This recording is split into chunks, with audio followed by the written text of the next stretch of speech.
नमस्कार दोस्तों, आज की साखी गुरु अंगद देव जी की है। जब वह वैष्णो देवी की पूजा किया करते थे। आइए आज के इस साखी को बड़े ही प्रेम और प्यार के साथ शुरू करते हैं। श्री गुरु अंगद देव जी का पहला नाम भाई लहना था। उनका प्रकाश जन्म 31 मार्च सन 1504 को ग्राम मती की सराय जिला फिरोजपुर पंजाब में पिता फीरोमल जी माता दया कौर जी के घर में हुआ। उनके पिता फीरोमल जी साथानिये चौधरी तख्तमल के पास आए। ब्याह का हिसाब किताब रखने के लिए मुनीम का काम करते थे। उनके पिता फारसी के विद्वान थे तथा गणित के अच्छे ज्ञाता होने के कारण वही खाते के कार्य में अच्छी तरह निपुण थे। उन्होंने अपने पुत्र लहना जी के लिए शिक्षा दीक्षा का विशेष प्रबंध किया। वह सनातन धर्म को मानने वाले थे।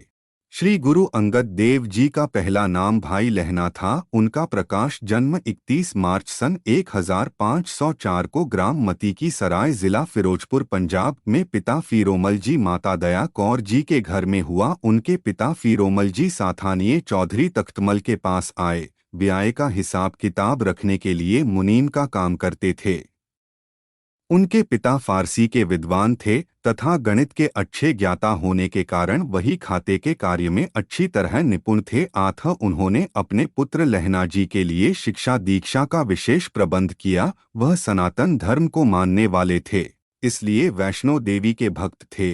वह धार्मिक कार्यों में बहुत रुचि रखते थे। उनकी दिनचर्या में देवी पूजन एक अनिवार्य अंग था। वह वर्ष में एक बार देवी दर्शनों के लिए जम्मू के निकट कटरा नगर जाया करते थे। उनके इन कार्यों का बालक लहना जी पर पूर्ण प्रभाव था। फीरोमल जी एक बहुत ही उज्ज्वल जीवन चरित्र वाले व्यक्ति थे। लहना जी पर पिता के संस्कारों का गहरा प्रभाव था। वह समाज सेवा में बहुत रुचि रखते थे।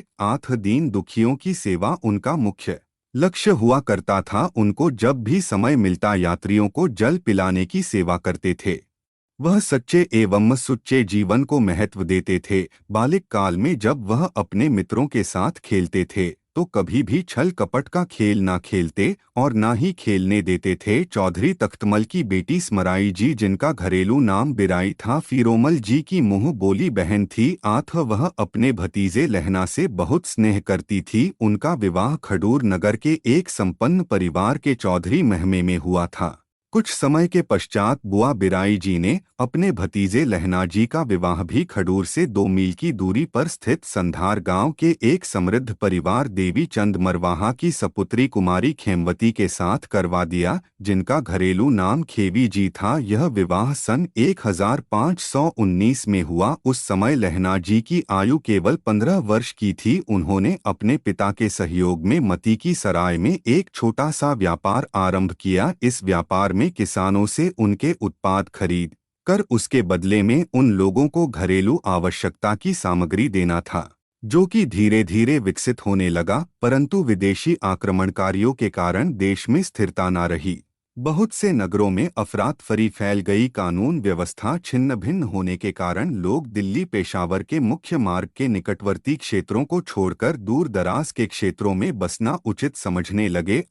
ऐसे में लहना जी अपने ससुराल के निकट अपनी बुआ जी के नगर खडूर आ बसे। उस समय उनकी आयु 20 वर्ष की थी। खडूर नगर में भी उन्होंने वही व्यवसाय अपनाया जो धीरे धीरे फलने फूलने लगा। यहाँ पर भी उनके पिता श्री फीरोमल जी ने दुर्गा देवी के भक्तों की मंडली बना ली, जो वर्ष में एक बार देवी दर्शनों के लिए साथियों सहित जाया करते थे। 1626 में उनका स्वास्थ्य बिगड़ने लगा, जिससे उनका देहांत हो गया। अब घर का सभी प्रकार का कार्यभार लहना जी के कंधों पर आ गया। लहना जी की क्रमश 4 संतानें हुए पुत्र दातू जी, दासू जी, पुत्रियां अमरू जी तथा अनोखी जी। इस प्रकार गुरुजी खंडूर नगर में खुशहाल जीवन व्यतीत कर रहे थे।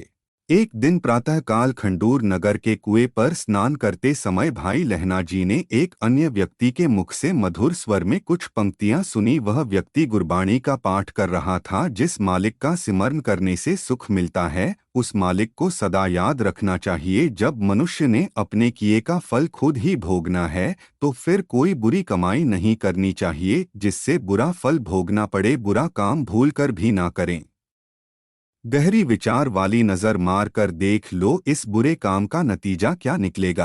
कोई ऐसा उद्यम ही करना चाहिए जिससे प्रभुपति से प्रीत न टूटे। मानव जन्म पाकर कोई नफे वाली मेहनत ही करनी चाहिए जिससे परमात्मा के द्वार पर आपको स्थान मिले। यह पंक्तियां गाने वाले व्यक्ति थे खडूर नगर के भाई जोधा जी, जो कि इसी गांव में शर्मेह का कार्य करते थे।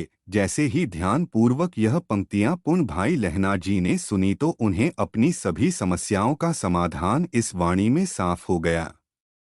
स्नान करने के पश्चात भाई लहना जी ने बाई जोधा जी से नम्रता पूर्वक पूछा, आप जो रचना पढ़ रहे थे किस महापुरुष की है? इस पर बाई जोधा जी ने उत्तर दिया, रावी नदी के तट पर नए बसे नगर करतारपुर में एक पूर्ण समर्थ पुरुष रहते हैं जिनका नाम नानक देव जी हैं, वही इस वाणी के रचयिता है। यह सुनकर भाई लहना जी को याद आ गया कि मेरी बुआ जी भी तो इन्हीं महापुरुषों के विषय में हर रोज चर्चा करती रहती है और वह उनके दर्शनों को कभी कभार जाती भी रहती है। यह सब सोचकर भाई लहना जी मन ही मन विचार करने लगे कि मुझे भी इन महापुरुषों के दर्शन अवश्य करने चाहिए, क्योंकि इनकी वाणी में जीवन का सार है।